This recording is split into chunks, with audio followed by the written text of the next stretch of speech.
Selamat malam pemirsa. Ketua Umum PDI Perjuangan Megawati Soekarnoputri resmi menunjuk Gubernur Jawa Tengah Ganjar Pranowo sebagai bakal calon presiden dalam pemilu 2024. Apakah pencapresan Ganjar Pranowo dapat merubah peta koalisi pemilu 2024? Bersama saya David Silahoy, Anda menyaksikan MNC News Prime.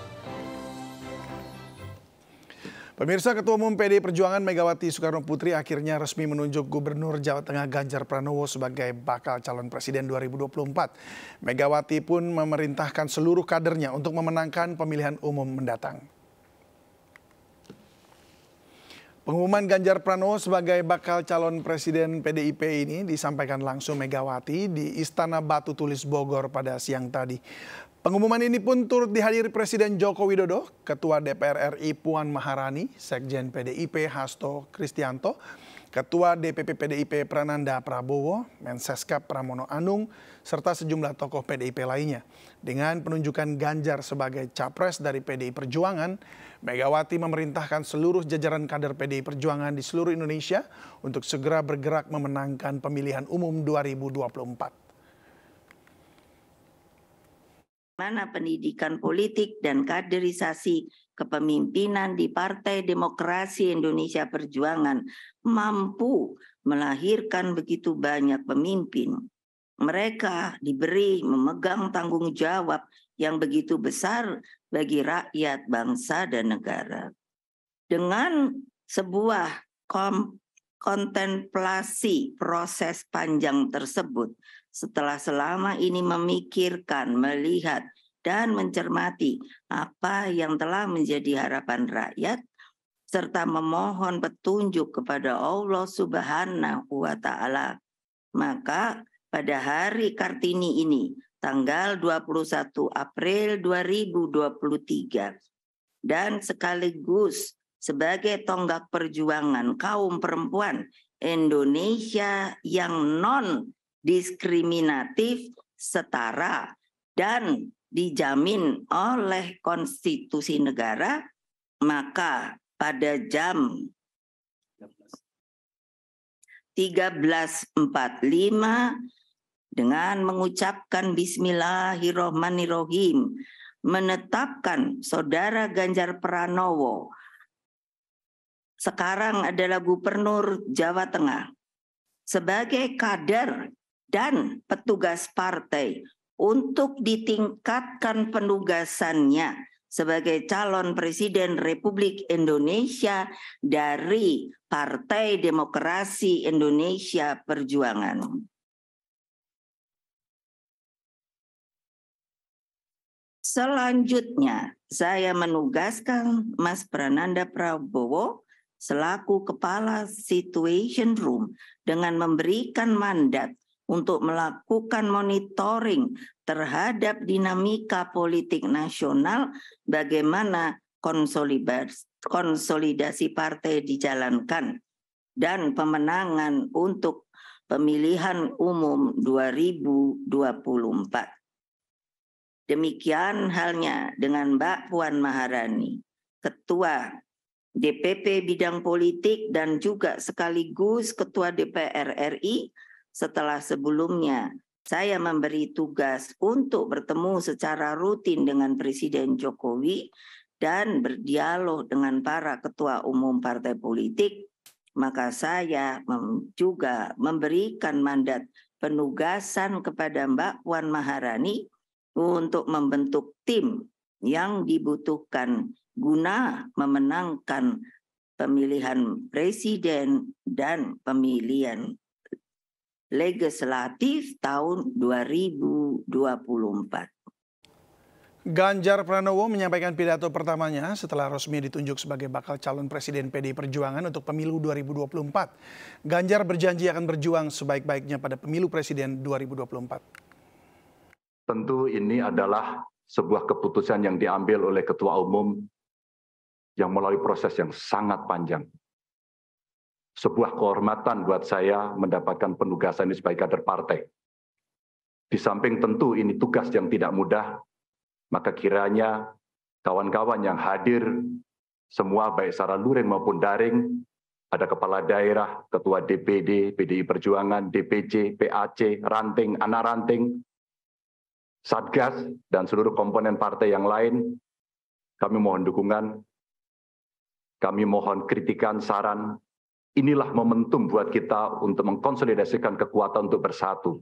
One for all for one. Ibu Ketua Umum, Bapak Jokowi, seluruh hadirin yang sangat saya hormati. Tentu ini bukan penugasan saya yang pertama dari partai ini. Awalnya, sebelum masuk dalam jabatan publik, kami pernah ditugaskan oleh partai untuk membentuk, membidani lahirnya Badiklat Pusat. Setelah itu, partai juga memberikan penugasan kepada saya untuk ikut serta dalam melahirkan Badan Penanggulangan Bencana dan Departemen Otonomi Daerah. Setelah itu, penugasan berikutnya diberikan kepada saya untuk menjadi anggota DPR RI sampai 2 periode. Dan sampai dengan hari ini masih dalam jabatan yang saya emban, Ibu Ketua Umum dan PDI Perjuangan memberikan penugasan kepada saya sebagai Gubernur Jawa Tengah 2 periode, dan hari ini Ibu mengumumkan memberikan amanat kepada saya yang jauh lebih berat. Mudah-mudahan saya mampu, insya Allah saya akan berjuang dengan baik soal itu sebagai calon Presiden Republik Indonesia. Ibu Ketua Umum, tentu saja proses kaderisasi dan diklat yang saya terima bukan lahir begitu saja. Saya lahir dari partai ini, digembleng oleh partai ini, dan besar di partai ini. Dengan nilai-nilai kejuangan partai, dengan semangat, spirit, dan inspirasi dari Bung Karno, yang tentu kita sebagai anak-anaknya, sebagai anak-anak bangsa, sangat menghormati, mengikuti, dan selalu menjalankan apa yang menjadi pemikiran beliau. Sebagai seorang pemikir politik, bagaimana beliau berbicara dalam taraf global, dalam taraf nasional, bahkan sampai yang kecil, sampai tingkat lokal, yang tadi disampaikan, bagaimana kita bersentuhan dengan rakyat secara langsung. Seluruh inspirasi dari pemikiran Bung Karno inilah yang kemudian mesti kita wujudkan. Tugas belum tuntas, harus kita tuntaskan oleh anak-anak bangsa.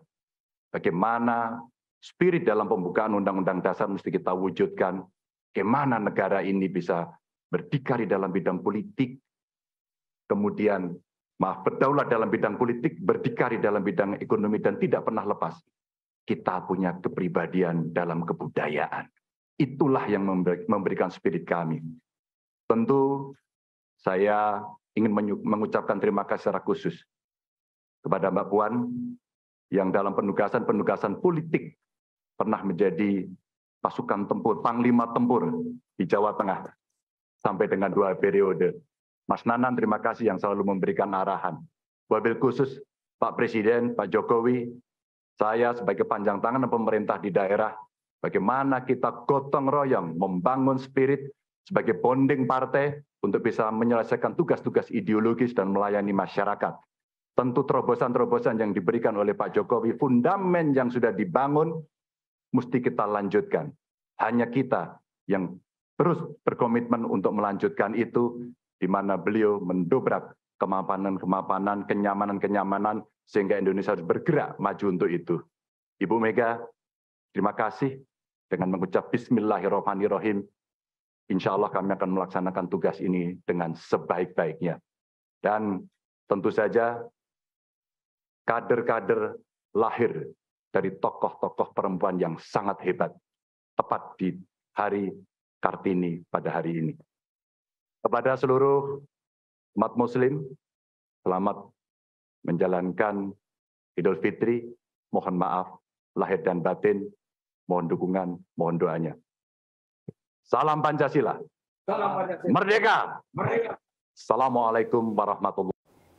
Sementara itu, Presiden Joko Widodo mengapresiasi dan menghargai keputusan Ketua Umum PDIP Megawati Soekarno Putri yang telah menunjuk Ganjar Pranowo sebagai calon presiden. Jokowi pun menilai Ganjar merupakan sosok yang dekat dengan rakyat dan sangat ideologis.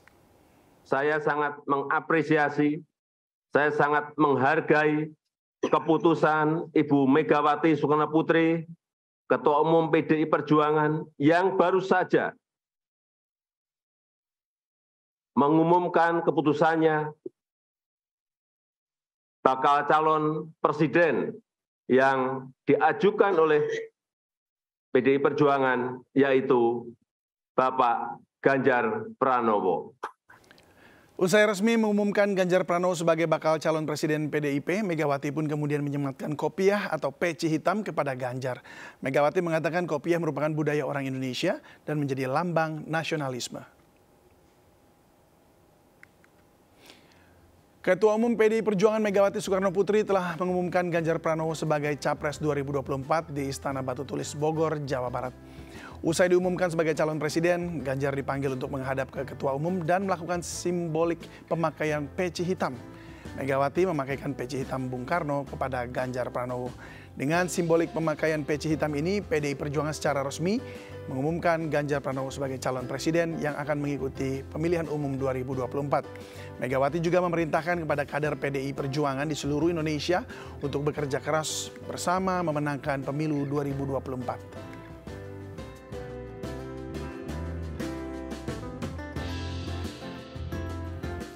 Ganjar Pranowo resmi ditugaskan oleh Ketua Umum PDI Megawati Soekarno Putri untuk maju sebagai calon presiden. Dan berikut adalah profil Capres PDI Perjuangan Ganjar Pranowo.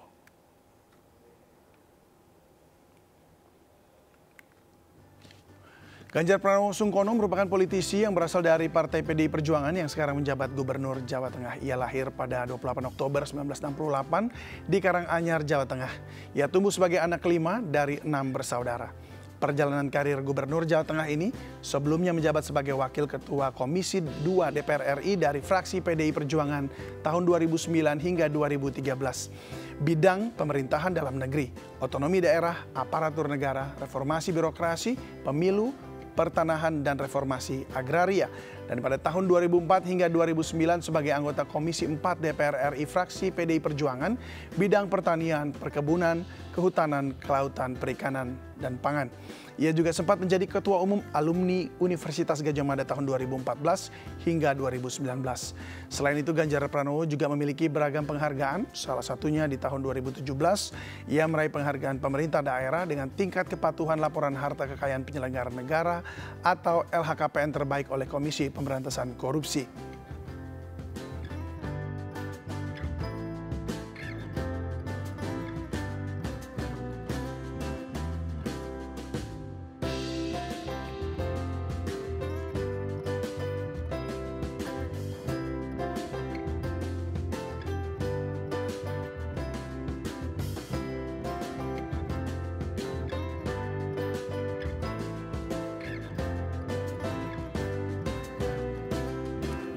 PDI Perjuangan secara resmi menetapkan Ganjar Pranowo sebagai bakal calon presiden yang akan maju dalam Pilpres 2024 mendatang. Penetapan Ganjar sebagai bakal capres oleh PDIP ini pun dinilai akan mengubah peta politik dalam 2024 mendatang. Sosok Ganjar diyakini bisa menjadi magnet bagi PDIP untuk menarik parpol lainnya bergabung membentuk koalisi besar. Nah, untuk membahasnya lebih dalam, saat ini sudah bergabung bersama dengan kami Ketua DPP PDI Perjuangan, Eriko Sotarduga, dan nanti kita juga akan sudah hadir pula bersama kami Direktur Eksekutif Carta Politika Yunarto Wijaya. Selamat malam Bapak-bapak. Selamat malam. Assalamualaikum. Ya, waalaikumsalam. Maaf lahir batin buat yang merayakan. Wah, itu dia. Ya betul. Selamat Idul Fitri untuk Anda yang merayakannya. Nah, Mas Toto, saya ke Mas Toto dulu ya. PDI ini kan akhirnya resmi mengusung Ganjar. Ini mengejutkankah untuk Anda? Ya, sebetulnya kalau pagi kita baca berita sudah bocor ya. Artinya walaupun yang menarik adalah kalau saya ngobrol dengan teman-teman PDI Perjuangan sampai sekitar jam 10-an itu mereka juga tidak menduga ada undangan yang mendadak berduplikan. Artinya kalau kita lihat peristiwanya cukup mendadak, berhasil dirahasiakan. Tetapi kalau analisisnya sebenarnya tidak mengagetkan karena belakangan memang sudah sering pembicaraan muncul terkait dengan nama Ganjar. Berbeda dengan tahun lalu orang masih bergunjingkan antara nama Mas Ganjar dengan Mbak Puan misalnya.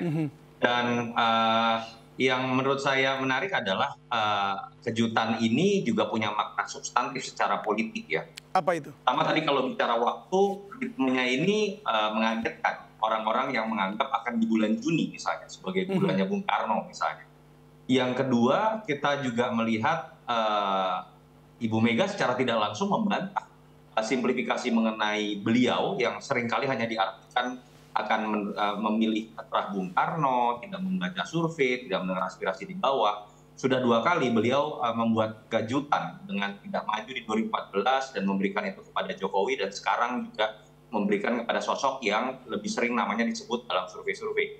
Yang ketiga juga mengagetkan ketika muncul nama Pak Jokowi, tanda kutip ya. Ini membantah isu yang mengatakan bahwa ada selera berbeda antara Pak Jokowi dengan Ibu Mega terkait dengan nama capres, terutama digoreng oleh beberapa pihak pasca kejadian Piala Dunia U20.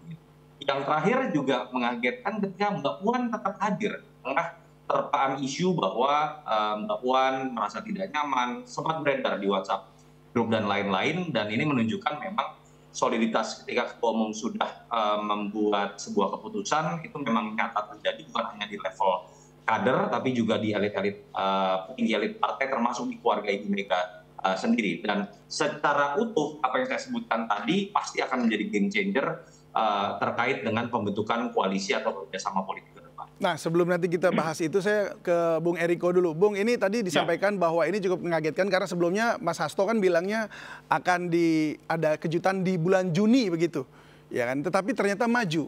Ada apa ini, Bang? Ya, sebenarnya jujur saja. Tapi sebelum itu saya mau mengucapkan selamat Hari Raya Idul Fitri bagi saudara-saudaraku di Muhammadiyah dan yang merayakan hari ini, dan selamat menjelang Idul Fitri keesokan hari buat saudara-saudaraku Nahdlatul Ulama dan yang merayakannya. Mohon maaf lahir dan batin. Sebenarnya kalau mau ngomong jujur, ini kebetulan ada dengan tandem saya, Mas Yunarto Wijaya. Dia sebenarnya sudah menyampaikan beberapa hari yang lalu. Ingat nggak, Mas Toto? Feeling saya, Bang, dalam waktu dekat ini akan diumumkan. Betul nggak, Mas Toto? Ini di stasiun televisi yang lain. Acaranya iNews kalau saya tidak salah ya. Dan jangan lupa hari ini Mas Toto memakai baju merah. Ini bukan satu kebetulan menurut saya. Jadi ini begini. Artinya inilah akumulasi dari sekian lama Ibu Megawati Soekarno Putri menanti waktu yang sangat tepat bagi beliau menyampaikan, di mana kontemplasi beliau, di mana juga beliau merenungkan, di mana tadi juga sudah disampaikan Mas Toto, bahwa beliau menerima semua masukan itu. Menerima dari hasil-hasil yang disampaikan juga oleh saudara-saudara kami, dari tempat yang paling terdepan, dari anak ranting yang ada di RT RW. Dan itu ditunjukkan beliau pada saat momen yang tepat.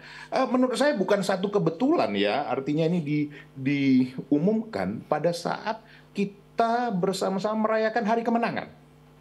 Di mana ini sudah mengakhiri puasa juga bagi yang sudah merayakan Hari Raya Lebaran, saudara-saudaraku yang Muhammadiyah. Begitu juga hari ini sudah mengakhiri puasa bagi saudara-saudaraku akan merayakan Hari Raya Lebaran, Hari Raya Idul Fitri besok. Ini hari kemenangan, dan itu bukan suatu hal yang menurut saya dianggap satu keberuntungan, kebetulan, tidak seperti itu. Kedua, tadi ditekankan oleh Ibu Megawati Soekarno Putri betapa pentingnya kaum perempuan. Kita semua sadar kita bisa seperti ini, Mas Toto bisa seperti ini, juga kita yang ada semua di sini karena ada ibu-ibu yang ada, kaum perempuan, ada ibu, mama yang hebat. Itu pasti.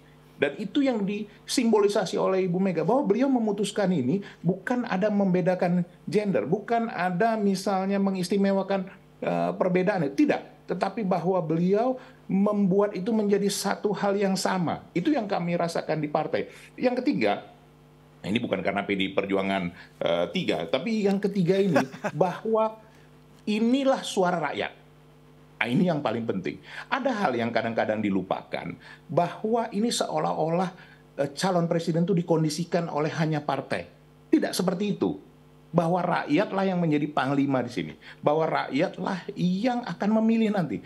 Bahwa rakyatlah pemimpin yang sesungguhnya. Siapapun calon presiden nanti yang terpilih, dia harus pilihan rakyat dan dia mengutamakan kepentingan rakyat dari kepentingan pribadi, golongan maupun partai. Nah, ini harus dipegang ini.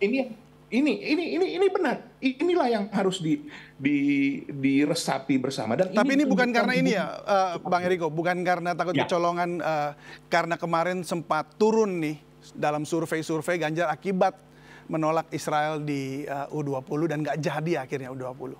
Begini, kami sudah berdiskusi sama Mas Toto dan juga dari survei lain, bahwa turun naik dalam hal ini biasa. Ini menunjukkan kedewasaan masyarakat Indonesia. Coba perhatikan, baik partai maupun calon-calon, katakan calon-calon presiden yang ada, katakan ada disebut koalisi, kalau kami menyebutnya kerjasama. Apakah turun naiknya terlalu besar? Tidak juga. 7%, 8%? Masih dalam batas margin of error.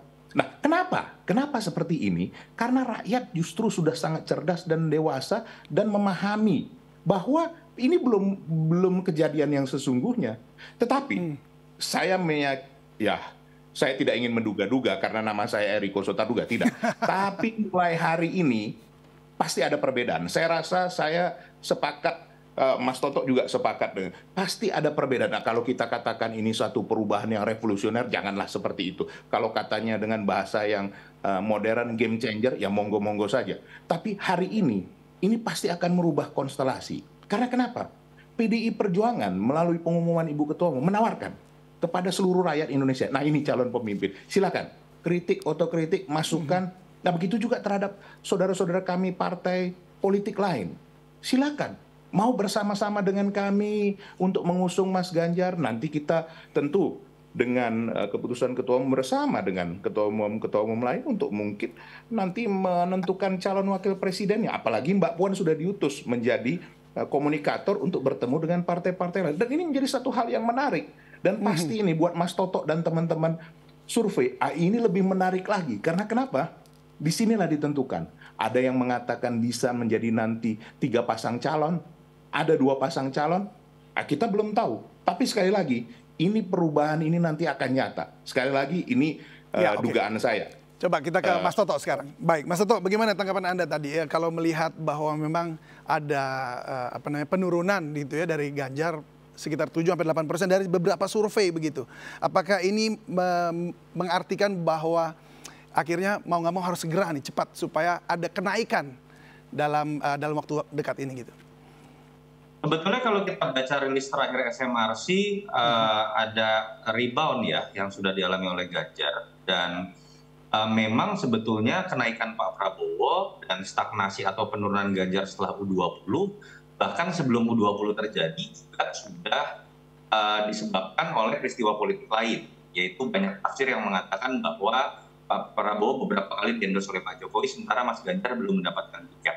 Itu yang menyebabkan menurut saya apa yang terjadi hari ini itu akan punya efek sangat besar. Pertama, dalam konteks internal, kalau kita baca dari data cross tabulasi, berapa besar pemilih PDI Perjuangan yang memilih Ganjar, betul sudah mayoritas. 60% lebih dari pemilih PDI Perjuangan itu dalam beberapa survei terakhir itu menyatakan akan memilih Ganjar Pranowo. Tapi ketika instruksi dari Ketua Umum sudah dilakukan, pengalaman kita melihat soliditas dari pemilih PDI Perjuangan itu bisa di atas 90% yang memilih Pak Jokowi. Artinya kalau teman-teman PDI Perjuangan ini sudah diinstruksikan oleh Ibu dan kemudian bersosialisasi kepada masyarakat, efeknya kalau kita menggunakan logika statistik akan paling tidak di angka 3%-an buat Mas Ganjar. Yang kedua bukan berhenti sampai di situ. Tadi ada peristiwa ketika hadirnya Pak Jokowi, itu kan membantah mengenai isu politik, terutama pasca U20 bahwa Pak Jokowi tidak lagi mendukung Ganjar, atau Pak Jokowi berbeda pilihan dengan Mega, dengan isu koalisi besar dan lain-lain. Kehadiran Pak Jokowi tadi, apalagi ada peristiwa kecil yang menurut saya punya makna emosional ya Pak Jokowi. Jadi tadi Ganjar setelah deklarasi itu pulang bersama dengan Pak Jokowi, naik satu mobil dan kemudian naik satu pesawat. Lalu kemudian katanya besok akan sholat bareng. Itu simbol-simbol politik yang menurut saya akan membantah tafsir-tafsir politik kemarin yang punya efek terhadap Ganjar. Kenapa? Memang harus diakui Pak Jokowi saat ini memiliki modal besar sebagai kingmaker karena tingkat kepuasan publiknya sangat tinggi. Itu yang menurut saya sih menyebabkan kalau pertanyaannya adalah apakah akan memberikan efek? Iya. Tetapi apakah Ibu Mega mempercepat pendeklarasian ini dengan tafsir sebelum bulan Juni karena kan U20? Saya kok meyakini tidak ya. Kalau kita belajar melihat apa yang menjadi. Ya, kalau tadi disampaikan oleh Bung Eriko bahwa ada peluang untuk cawapres tentunya dari yang lain, dari partai yang lain begitu ya, atau koalisi-koalisi yang lain. Nah, melihat dinamika koalisi parpol saat ini, bagaimana Anda melihat peluang Ganjar di Pilpres 2024? Siapa nih, saya atau Bang Eriko? Mas Toto. Oke, ya pertama menurut saya meyakini bahwa PDI Perjuangan akan menggandeng kader non PDI Perjuangan untuk menjadi calon wakil presiden dari Ganjar. Walaupun punya modal partai tertinggi dengan capres juga tinggi dan simbol kuat Pak Jokowi yang bisa menjadi kingmaker. Tapi dari statement yang dikeluarkan oleh Pak Sekjen, lalu kemudian dengan hitung-hitungan yang menurut saya juga sederhana, matematika politik, saya meyakini teman-teman PDI Perjuangan menyadari tidak cukup kalau mereka bertarung sendirian begitu ya. Dan bukan itu saja, Ganjar Pranowo pun kan juga ketika dilakukan survei, katakanlah walaupun tertinggi atau kedua tertinggi, tapi dari sisi sebaran daerah masih memiliki kelemahan di beberapa daerah, misalnya di luar Jawa seperti Sumatera misalnya, atau di Jawa Barat misalnya. Dan itu kan dalam kalkulasi koalisi atau kerjasama menunjukkan bahwa memang harus ada wakil yang bisa menjadi variabel komplementer. Hitung-hitungan Anda, kira-kira siapa yang bisa memenuhi kuota tersebut untuk supaya Ganjar... Ini langsung didesak kelihatannya ini Mas Toto. Logikanya begini, tadi saya sudah berikan formulanya, ini terjadi bukan hanya kepada Mas Ganjar, Pak Prabowo ataupun Anies, karena tidak ada satupun dari nama itu yang sudah mencapai 50%, dan kekuatan mereka biasanya terpusat pada daerah tertentu. Calon wakil presidennya adalah orang yang paling tepat secara elektoral adalah orang yang kuat di daerah yang Mas Ganjar lemah. Jadi kalau kita lihat di situ hanya bicara nama, di situ ada nama Ridwan Kamil, ada nama Sandiaga Uno, itu yang di atas kertas bisa kemudian muncul. Tetapi kan nama-nama itu kan juga akan bergantung pada siapa dulu lawannya. Berapa pasang kemudian lawannya. Berarti bursa cawapres ini yang juga akan jadi penentuan nantinya ya? Logika ketika belum ada satupun yang mencapai angka 50%, menurut saya faktor cawapres akan menjadi penentu. Akan jadi penentu. Baik, ke Bung Eriko. Bung Eriko, apa syarat koalisi lain untuk bergabung dan menawarkan cawapresnya? Begini, ini kita sekali lagi dengan segala kerendahan hati, tentu PDI Perjuangan ingin bekerja sama dengan sebanyak mungkin partai untuk mencalonkan Mas Ganjar Pranowo sebagai calon presiden. Tapi kita juga kan tidak mungkin untuk katakanlah egois berpikir hanya keinginan sendiri. Tadi sudah disampaikan Mas Toto, kita harus jujur bahwa saat ini calon wakil presiden itu juga amat menentukan dan ini juga penting ke depannya. Dan tentu ini masukan-masukan ini kan pasti akan sampai kepada Ibu Ketua Umum dan tentu akan Ibu Ketua Umum berkomunikasi dengan partai-partai lain yang saat ini tentu akan diawali dan sudah dimulai oleh Mbak Puan Maharani berkomunikasi dengan partai-partai lain. Dan yang terpenting dari sini apa sebenarnya? Apa yang menjadi keinginan daripada rakyat Indonesia dan yang saling melengkapi dengan Mas Ganjar Pranowo, bukan hanya soal kewilayahan atau kedaerahan saja, tapi saling melengkapi dari segi kemampuan, kapasitas, kapabilitas. Ini kan penting. Baik, Anda kan sering turun ke lapangan untuk bertemu dengan masyarakat. Apa yang masyarakat harapkan? Siapa orangnya kira-kira? Begini, ini bahwa pembangunan yang sudah dilakukan oleh Bapak Presiden Joko Widodo, jangankan masyarakat Indonesia yang ada di dalam negeri, di luar negeri juga mengakui. Dan saya beberapa kali berkomunikasi dengan saudara-saudara kita ini menyampaikan bahwa apa yang sudah dilakukan Bapak Presiden Jokowi dalam pembangunan Indonesia ini luar biasa. Tetapi apakah ini cukup? Apakah dengan selesainya periodisasi Pak Jokowi cukup? Ini kan harus ada keberlanjutan. Dan tapi juga harus lebih baik, harus lebih menyempurnakan. Bagaimana hal ini bisa terjadi? Tidak bisa hanya dikelola oleh hanya calon presiden saja. Juga dengan calon wakil presiden. Nah, konsep-konsep seperti ini yang penting nanti ke depan ini. Pembicaraan tentu Ibu Ketua Umum, Ibu Aja Megawati dengan ketua-ketua umum partai lain. Begitu juga menyerap aspirasi daripada masyarakat. Ini juga sangat penting. Jangan juga salah. Nanti juga dari Mas Toto dan teman-teman sebagai katakan yang mensurvei, yang memberikan pandangan-pandangan mewakili masyarakat. Ini tentu kan akan dilihat juga. Dan saling melengkapi ini sangat penting. Saling mengisi ini. Jangan. Oke, apakah koalisi besar ini yang sedang misalnya katakan mewakili daerah ini. Indonesia juga bukan seperti itu saja. Ini yang harus dilakukan ke depan ini, komunikasi yang lebih aktif. Dan ini sekarang tidak lagi katakan semacam pengkondisian, semacam bisik-bisik atau apa. Ini sudah lebih real karena calon presiden sudah ada yang pasti. Ya. Yang pasti. Apakah PDIP akan bergabung dengan koalisi besar? Langsung artinya udah langsung saja dipadatkan begitu sekalian. sekarang kita harus berbicara jujur. Setiap peluang kan wajar saja ada yang berkeinginan maju. Apa kita juga bisa memaksakan kehendak misalnya dari partai-partai lain? Kan tentu mereka juga menginginkan kadernya untuk maju dan itu tidak salah. Nah, inilah yang perlu pembicaraan lebih lanjut, sehingga nanti bisa bertemu. Apakah nanti, ya kalau melihat situasi sekarang, ada kemungkinan tiga pasangan calon, tapi bisa saja ada kemungkinan 2 pasangan calon. Yang tidak baik kan tinggal satu pasangan calon, itu tentu tidak, ya Mas Toto saya rasa juga dengan semua kita menyadari betul bahwa kompetisi itu juga ada. Tapi ada satu perbedaan nanti dibanding tahun 2019. Apa perbedaannya? Kompetisi nanti itu jauh lebih lebih manusiawi. Kompetisi itu nanti membuktikan siapa yang terbaik dari yang terbaik. Karena kenapa? Masyarakat juga sudah semakin dewasa, sudah tidak mau lagi pengkondisian seperti pada tahun 2019. Kemudian Bapak Presiden Joko Widodo juga mengakomodir, memberi kesempatan yang sama untuk siapa nanti yang akan meneruskan legasi daripada beliau. Dan ini hal yang sangat baik sekali menurut kami, dan ini budaya-budaya seperti ini akan terus dikembangkan ke depan sehingga katakanlah pergantian atau regenerasi kepemimpinan itu bukan sesuatu hal yang menjadikan kita semua khawatir.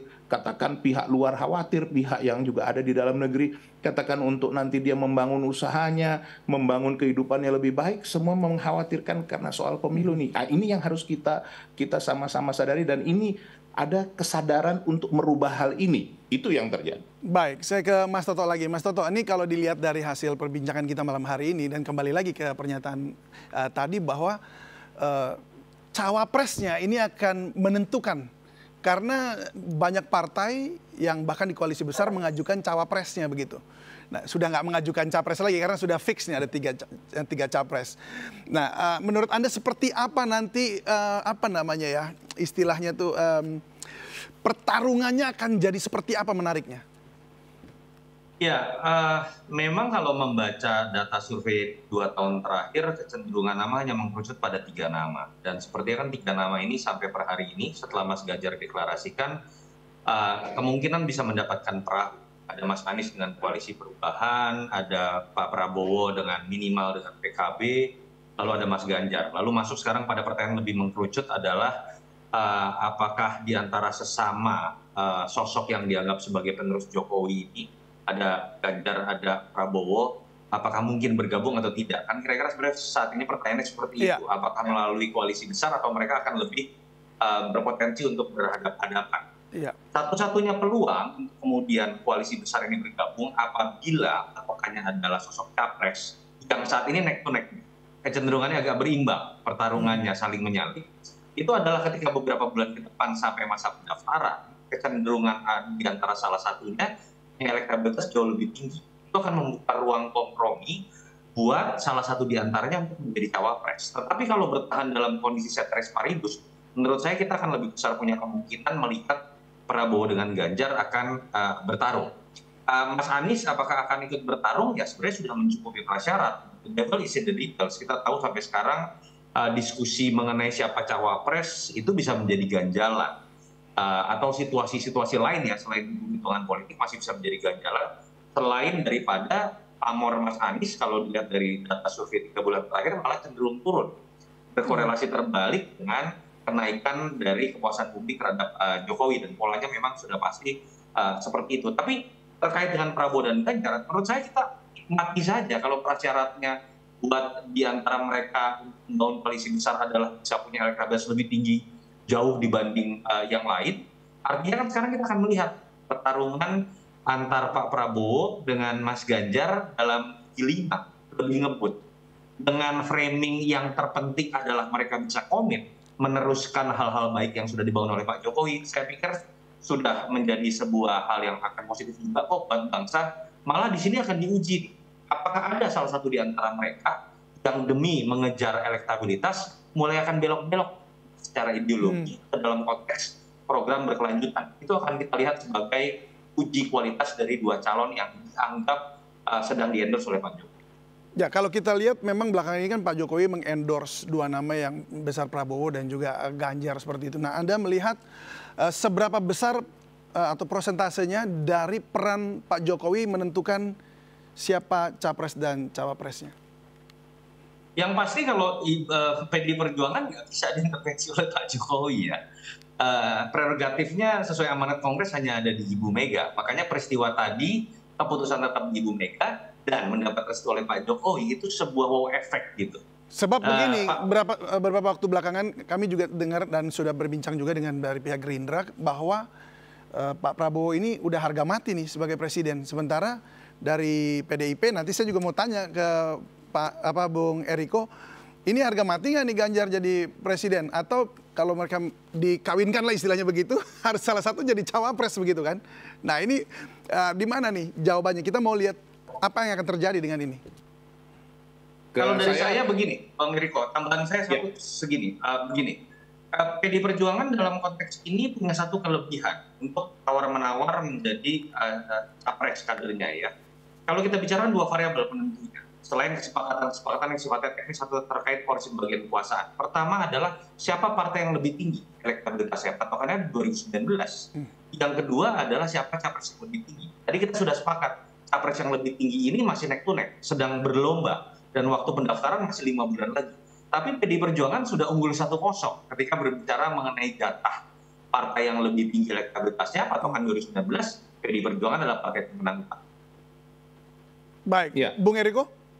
Ya begini, sebenarnya jujur, tentu bukan kewenangan saya untuk menjawab ini, artinya itu adalah kewenangan Ibu Ketua Umum. Tapi dari yang beliau sampaikan kepada kami semua di Rakernas, begitu juga di sekolah partai pada beberapa waktu lalu, dan saya secara pribadi juga menanyakan kepada beliau, dan menurut kami ini adalah hal yang wajar. Tadi sudah disampaikan oleh Mas Toto juga, ini kan sebenarnya kompetisi yang memang harus dilakukan. Dan melihat dari periode yang sebelumnya, di mana saat ini kan yang bisa mengajukan untuk calon presiden dan wakil presiden partai yang sudah memenuhi angka electoral threshold itu kan memang PDI Perjuangan, dan menurut kami juga sebagai kader PDI Perjuangan ya sangat wajar. Makanya tadi juga saya sampaikan sangat wajar juga kalau misalnya ini boleh menilai seperti Gerindra ingin memajukan Pak Prabowo sebagai kader Gerindra, sebagai ketua umum Gerindra, itu juga hal yang sangat wajar. Nah, apakah dalam waktu ke depan ini, dalam katakanlah 6 bulan sampai nanti pendaftaran presiden, ada perubahan-perubahan dalam hal itu? Dalam politik kan dinamis. Tapi yang saya tahu dari PDI Perjuangan itu berulang kali disampaikan Ibu Ketua Umum, dan beliau menyampaikan memang itu amanah Kongres. Karena kenapa? Beliau kan kader dan petugas partai yang harus melaksanakan amanat Kongres. Nah, amanat Kongres ke-5 PDI Perjuangan itu memang itu nyata seperti itu. Itu bukan sesuatu hal yang katakan itu menjadi sesuatu hal yang ya katakanlah bisa dikompromikan. Karena itu sekali lagi keputusan tertinggi dari partai, bukan dari keputusan Ibu Mega mengenai amanat Kongres itu bahwa calon presiden dari PDI Perjuangan itu harus kader PDI Perjuangan, dan kami harus mendukung hal itu. Tetapi kan dalam hal ini, dalam dunia politik kan dinamisasinya tadi saya sudah sampaikan, di dalam calon wakil presiden ini atau di dalam kerjasama ke depan ini kan bisa sangat cair dan pasti. Kenapa Ibu Ketua Umum juga Ibu Haja Megawati menugaskan Mbak Puan Maharani sebagai seorang muda yang untuk berkomunikasi? Tentu kan berkomunikasi, katakan seorang yang lebih muda, apalagi ketua umum partai yang nanti kita akan berkomunikasi ini kan secara usia lebih senior. Nah, ini kan bukan hal kebetulan itu penugasan itu. Tentu ini kan supaya bisa juga mendinamisasi, mencairkan komunikasi yang baik. Dan apakah itu artinya, Bung Eriko, apakah itu artinya nanti Bu Puan akan kemudian justru malah akan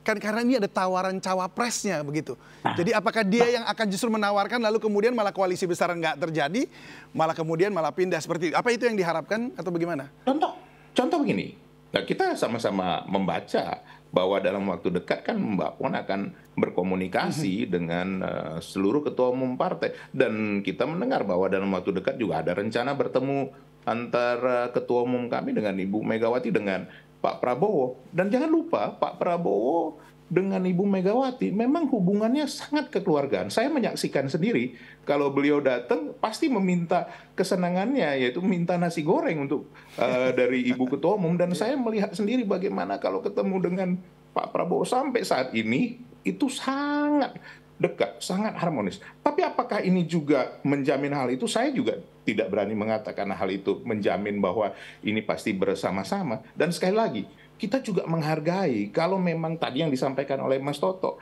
akhirnya kita harus berkompetisi. Tapi kompetisi itu berbeda. Kompetisi sekarang adalah kompetisi menunjukkan yang terbaik dari yang terbaik. Seperti apa kemampuannya untuk mengambil perhatian hati daripada rakyat Indonesia. Karena rakyat Indonesia sudah sangat memahami hal ini. Nah, ini yang paling penting dalam 6 bulan ini yang harus dilakukan oleh semua kita pihak-pihak yang akan bekerja sama. Mari kita dahulukan dulu kepentingan rakyat Indonesia dan kita bersama-sama merancang yang terbaik untuk bangsa ini. Kalaupun akhirnya harus berkompetisi, tidak ada masalah. Itu adalah bagian dari kehidupan yang harus kita jalani dan memang kompetisi harus ada. Ya, sama di demokrasi saja. ya. Dimanapun kita harus ada berkompetisi, kan seperti itu. Baik, Mas Toto, artinya dari pernyataan Bung Eriko ini, koalisi yang ada sekarang bisa berombak ya? Maksudnya bisa rombak lagi gitu, rombak ulang begitu ya? Yang perlu diberi catatan adalah belum ada koalisi besar. Iya. Koalisi besar ini baru sekali bertemu. Lalu Kerjasama belum ada ya, kerjasama yang besar belum ada ya Mas Toto ya? Kerjasama belum ada, jadi itu hanya Ya, sekali ini kata pertemuan. di garis merah ini ya, kerjasama ya, bukan koalisi kalau dari PDIP ngomong. Ya, kalau PDI Perjuangan ini tidak ingin menggunakan kata koalisi, karena memang betul dalam konteks sistem politik Presidensial itu ya? sistem pemerintahan bekas parlementer. Tapi Parlementer. balik lagi, ketika kita bicara koalisi besar atau kerjasama besar, memang tidak pernah ada satu pertemuan baru terjadi bersama-sama. Kebetulan Ibu Mega tidak bisa datang. Sisanya hanya pertemuan misalnya antar partai saja satu-satu. Dan itu masih jauh dari apa yang disebut sebagai kesepakatan yang sifatnya permanen. Dan sampai sekarang kalau kita lihat tidak ada satupun yang sudah memastikan dirinya memenuhi threshold karena belum ada deklarasi resmi dan belum didaftarkan oleh KPU. Yang sudah pasti malah PDI Perjuangan walaupun belum punya teman ya. Karena baru mendeklarasikan karena langsung cukup suaranya secara threshold. Tapi katakanlah betul ada rencana untuk kerjasama besar tadi, apa yang dilakukan oleh PDI Perjuangan saat ini menurut saya memang sudah menjadi game changer. Spekulasi saya ke depan akan ada 1 atau 2 partai yang sangat mungkin akan bergabung dengan koalisi PDI Perjuangan. Kalau mau dispekulasikan lebih lanjut, misalnya saya yakin P3 dari membaca statement-statementnya, kedekatan historis dengan PDI Perjuangan dan juga Ganjar, terutama istrinya Ganjar, menurut saya sangat memungkinkan menjadi partai pertama yang akan ikut bergabung dengan barisan koalisi PDI Perjuangan. Dan menurut saya itu akan menyediakan panggung politik yang lebih besar buat PDI Perjuangan menjadi magnet bagi pembentukan kerjasama atau koalisi baru tadi. Wah, ini menarik kalau Anda katakan tadi P3 ya. Sebab ini kan di sana ada Sandiaga Uno juga ya. Untuk yang dimajukan begitu kan. Orang akhirnya bisa cocok logi ya. Apakah kemudian kok seperti bersamaan gitu. Menjelang Mas Ganjar dideklarasikan, Mas Sandi juga berpindah perahu misalnya masuk ke P3. Tetapi menurut saya tetap calon wakil presiden ini tidak mungkin diputuskan dalam waktu dekat. Apalagi Tapi ada monggo. Silakan Bung Eriko. Bang Eriko. Ada apa? Ya, tapi ada satu hal yang menarik ini Mas Toto ya. Tadi Mas Toto sebenarnya udah menyampaikan di depan bahwa kalau kita lihat Ibu Mega tadi kan menyampaikan secara langsung bahwa sebelum beliau memutuskan, beliau berkomunikasi. Yang pertama beliau sampaikan berkomunikasi dengan Bapak Presiden Joko Widodo sebagai Presiden Republik Indonesia dan juga kader terbaik PDI Perjuangan. Baru beliau menyampaikan berkomunikasi dengan Mas Prananda, berkomunikasi dengan Mbak Puan. Nah kalau kita melihat sebenarnya dari ini ada satu kesepamahaman. Kan bukan kebetulan kalau Pak Jokowi datang dari Solo. Coba bayangkan baru kembali dari Hannover dan kemudian kembali ke Indonesia, terus ke Solo, kemudian pagi ini balik dan hari ini juga balik ke Solo bersama-sama dengan Mas Ganjar satu pesawat. Tadi sudah disampaikan Mas Toto di depan. Nah, saya tidak ingin mendahului, tidak. Tapi artinya komunikasi antara Ibu Ketua Umum, Ibu Megawati dengan Pak Jokowi. Nah begitu juga dengan Mas Ganjar. Ini ya kalau kita menyebut, ya tentu Ibu Mega bersama Mbak Puan dan Mas Prananda ya, kemudian ini bersama-sama dengan Pak Presiden Joko Widodo dan juga Mas Ganjar, menurut kami ini hal yang luar biasa juga. Ya tidak menutup kemungkinan, tadi sudah disampaikan Mas Toto, sudah banyak juga yang mengucapkan selamat, dan memang kemungkinan ini untuk bisa bersama-sama kelihatannya kerjasama ini cukup besar. Tapi sekali lagi, politik bukan matematika, politik bukan sekedar siapa dapat apa atau apa, itu keliru. Karena sekali lagi, tidak ada satu partai politik pun, kalau dia mengabaikan rakyat, tentu dia akan tergerus, akan terpinggirkan. Itu Mas Toto pasti sepakat. Karena kenapa? Survei juga seperti itu. Tidak ada partai politik juga yang ingin untuk kalah. Pasti sudah berhitung dengan matang. Pasti sudah memperhitungkan apa yang sebenarnya dikehendaki oleh rakyat. Nah ini sebenarnya yang nanti akan menjadi, menurut saya, akan menjadi game changer Mas Toto. Apalagi ini nanti dalam waktu dekat, pasti Mas Toto dan teman-teman akan mensurvei perubahan ini. Katakanlah mungkin ini sekarang Lebaran lah, katakan 2 minggu 1 bulan lagi. Ya saya optimis, seperti tadi saya katakan, saya menduga hal ini akan ada perubahan yang sangat signifikan, dan ini akan menjadi katakanlah semacam apa ya, semacam bola salju seperti itu. Baik, saya ke Mas Toto mungkin terakhir. Mas Toto, siapa lagi yang akan gabung ke PDIP nih? Kalau dari signal yang Anda dapat. Ya, saya nggak mau mendahului, tapi tadi kalau saya sebutkan P3 memiliki beberapa kesamaan latar belakang sejarah, kedekatan dengan Ibu Mega, dan kedekatan dengan Mas Ganjar, baik di wakilnya Mas Ganjar itu P3 ya, kalau wagubnya sekarang Mbak Tiko, istrinya itu juga keluarganya dari P3, dan P3 beberapa DPW-nya sudah menyatakan dukungan kepada Ganjar Pranowo sebagai presiden. Jadi kalau menggunakan logika yang sama, kalau kita baca dalam setahun terakhir ada beberapa DPW sudah menyatakan dukungan terhadap Ganjar berasal dari PAN. Jadi kalau kita mau menduga mungkin juga PAN punya peluang untuk masuk. Walaupun kalau PAN ini kita lihat mungkin devil is in the details, ada hal-hal yang mungkin perlu didiskusikan. Mereka biasanya mengeluarkan 2 nama nih DPW-nya. Capresnya Ganjar, cawapresnya Erick Thohir. Saya tidak tahu apakah keberadaan nama Erick Thohir itu bisa menjadi jembatan atau jangan-jangan malah menjadi penghambat. Itu yang menurut saya menyebabkan PAN tidak semudah P3 untuk bergabung dengan koalisi PDI Perjuangan. Baik, ini akan menjadi menarik sekali nih. Sebab ada juga yang bilang ini for all time sake, Pak PDIP dengan Gerindra harus naik nih barengan. Karena dulu Bu Mega juga pernah dengan Pak Prabowo ya. Nah ini menarik sekali. Baik, terima kasih. Bu Mega pernah dengan Pak Prabowo, Ibu Mega juga pernah dengan Pak Hamzahas, kita pernah Mega Bintang.